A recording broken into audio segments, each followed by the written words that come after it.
और खबरों की शुरुआत करेंगे इस वक्त की बेहद अहम खबर के साथ। ग्रेटर हैदराबाद म्युनिसिपल कॉरपोरेशन यानी जीएचएमसी के 9 मुंतखब अराकीन की हलफबरदारी जीएचएमसी के काउंसिल में हुई।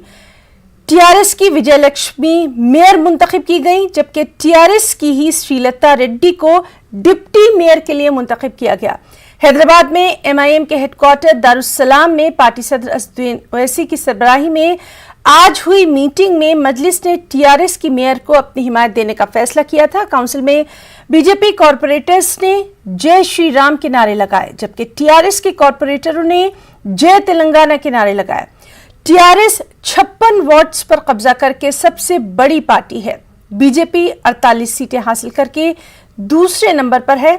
मेयर और डिप्टी मेयर के लिए एमआईएम 44 कॉरपोरेटर्स के साथ तीसरे मुकाम पर है।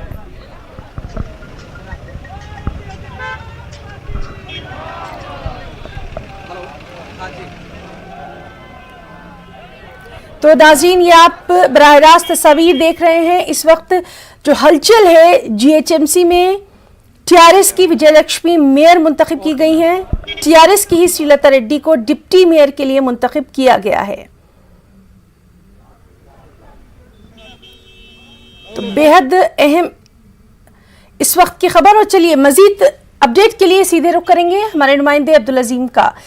अजीम, आपसे जानना चाहेंगे, जैसा कि उम्मीद की जा रही थी वैसा ही नाम सामने आया है, आपसे और तफसीलात चाहेंगे।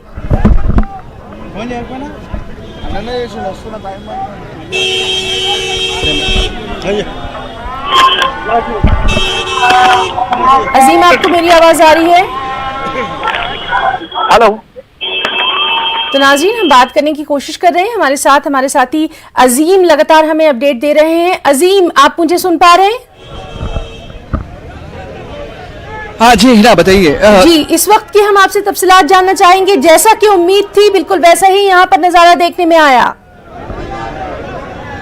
जी हाँ, बिल्कुल वैसा ही नज़ारा देखने में आया। यहाँ पे टीआरएस का जो है मजलिस इत्तेहादुल मुस्लिमीन में तायीद करते हुए मेयर और डिप्टी मेयर के जो उम्मीदवार थे उनको तायीद करते हुए उन्हें कामयाब बनाया। उसमें बीजेपी ने यहाँ पे वॉकआउट करते हुए, स्लोगन देते हुए, नारेबाजी करते हुए वो वॉकआउट करते हुए चले गए। अजीम, इस वक्त वहां पर किस तरह की हलचल देखी जा रही है? क्योंकि हमने ये देखा था कि विजय लक्ष्मी जी का नाम जो है ये शुरू से ही गर्दिश कर रहा था, साथ ही साथ दोनों ही अब ओहदों पर टीआरएस का कब्जा हो गया है। जी हाँ हिना, देखिए दोनों ही सीटों पे टीआरएस का कब्जा हो गया है। यहाँ पे काफ़ी हाई ड्रामा देखा जा रहा है। तो कुछ देर पहले यहाँ पे जो पीजीआर के दफ्तर है, विजया रेड्डी जो है सो वॉकआउट अपना हलफ लेने के बाद वो वापस चली गई थी। फिर उन्हें ज़राए से ये पता चला है कि उन्हें कॉल करके फिर वापस जीएचएमसी काउंसिल बुलाया गया। वहीं पे जैसा ही ऐलान हुआ, वहाँ पे बीजेपी ने जैसा मजलिस इत्तेहादुल मुस्लिमीन ने जैसा टीआरएस की तायीद करने के बाद बीजेपी यहाँ पे ब्रेकफास्ट का लंच का जो काउंसिल में रखा गया था उसका वो बाइकआउट करते हुए वो काउंसिल से बाहर निकल आए और जो जय श्री राम के नारे लगाते हुए वो काउंसिल के बाहर निकलते हुए देखे जा सकते हैं। जी अजीम, क्या वहाँ पर किसी से हम बात कर सकते हैं? क्योंकि ये पहला मौका है जब जीएचएमसी को दोनों ही खातून जो है, एक मेयर एक डिप्टी मेयर मिली है। बहुत सारे चैलेंजेस जो हैं इसका इन्हें सामना भी करना है।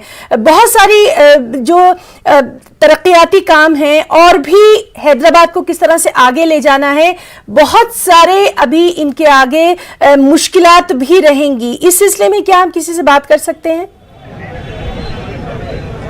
जी देखिए, मैं देखता हूँ अभी यहाँ पे कोई बात करने के लिए अगर मिलते हैं तो हम उनसे बात करने की कोशिश करेंगे, लेकिन अभी यहाँ पे काफ़ी हाई ड्रामा चल रहा है। जैसा कि आप देख सकते हैं बीजेपी ने वो यहाँ पे वॉकआउट किया, नारेबाजी करते हुए वॉकआउट करते हुए बाहर निकल आए। वहीं पे टीआरएस जो है सो यहाँ पे अपने जश्न के लिए और अपने पार्टी के दफ्तर तेलंगाना भवन जाने के लिए रवाना हो रहे हैं। वहीं मजलिस इत्तेहादुल मुस्लिमीन के यहाँ पे अरकान जो 9 मुंतखब कॉरपोरेटर से वो यहाँ से अभी निकल रहे हैं काउंसिल में से।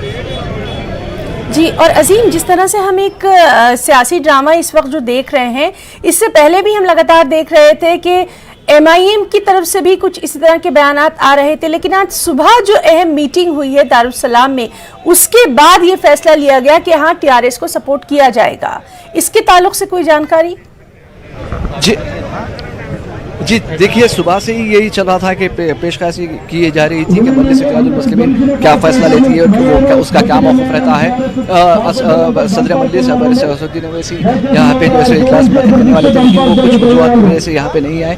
लेकिन पार्टी के जो जनरल सेक्रेटरी सैयद अहमद पाशा क़ादरी, जो चारमीनार याक़ूतपुरे के रुकन असेंबली है, उन्होंने ये इजलास मुनक़्क़िद किया और उसमें यह फैसला लिया गया कि उनको जो है सो टीआरएस को सपोर्ट करना है मेयर और डिप्टी मेयर के ओहदे पर। డిప్యూటీ మేయర్ మరియు కార్పొరేటర్ అంతా కూడా గన్ పార్క్ వెళ్ళారు. దయచేసి మీరు అర్థం చేసుకుని అక్కడికి వెళ్ళగలరు. हमारे साथ अभी इस वक्त जी जी अभी जो मजलिस इत्तेहादुल मुस्लिमीन के रुकन क़ानून साज़ कौंसिल रियाजुल हसन अफंदी जा रहे थे ये। जी, तो लगातार हमारे साथी अजीम बने हुए हैं और इस वक्त आप हलचल देख सकते हैं। और आपको बता दें कि दोनों ही अहम ओहदों पर टीआरएस का कब्जा हो गया है। जीएचएमसी के 9 मुंतखब अराकीन की हलफबरदारी जीएचएमसी के काउंसिल में हुई थी और वहीं से ये बराह रास्त तस्वीर हम आपको दिखा रहे हैं कि किस तरह से ये हलचल देखी जा रही है। अजीम, आपसे ये भी जानना चाहेंगे, दोनों ही अहम ओहदों पर टीआरएस का कब्जा हो चुका है। अगर हम बात करें कि एमआईएम ने जिस तरह से सपोर्ट किया है, उनको अपनी हिमायत का ऐलान किया, क्या ऐसा नहीं हो सकता था कि एक ओहदा जो है वो एमआईएम को दे दिया जाता? इस बारे में कोई वहां पर हलचल नहीं दिखाई दी? जी देखिए, ये समझा यही जा रहा था कि मेयर का पोस्ट अगर मजलिस इत्तेहादुल मुस्लिमीन अगर टीआरएस को तायद करती है तो डिप्टी मेयर के पोस्ट के लिए मजलिस इत्तेहादुल मुस्लिमीन को शायद टीआरएस देंगे, लेकिन ऐसा नहीं हुआ। अब वो सदर मजलिस का फैसला था और जो इन्होंने जो है दोनों उहदों पे जो है टीआरएस को तायद की है। अब अभी यहाँ से हलफ लेने के बाद मेयर और डिप्टी मेयर यहाँ से सीधा गन पार्क रवाना होंगे, जहाँ पे वो गन पार्क पे पूरे जो टीआरएस के नामुंतखब अरकान हैं उनके साथ वहाँ पे वो जो गन पार्क जो तेलंगाना शहीदां का एक मार्ग माना जाता है, वहाँ पे जाएंगे। और अजीम, जिस तरह से आपने बताया कि नामों के ऐलान के साथ ही जो हॉल था वहां पर भी मुख्तलिफ तरह के नारे जो हैं वो सुनाई दिए थे। जी देखिए, हाँ, जैसा ही नामों का जैसा ही ऐलान हुआ, जैसा ही मजलिस इत्तेहादुल मुस्लिमीन ने टीआरएस को तायद की, वहाँ करते साथ ही बीजेपी के अरकान जो है सो नारेबाजी करना शुरू कर दिए जो है सो वहाँ पे। और उसी तरीके से तेलंगाना के जो नौमुंतखब टीआरएस के जो अरकान नौमुंतखब अरकान हैं उन्होंने भी तेलंगाना के नारे लगाना शुरू किया।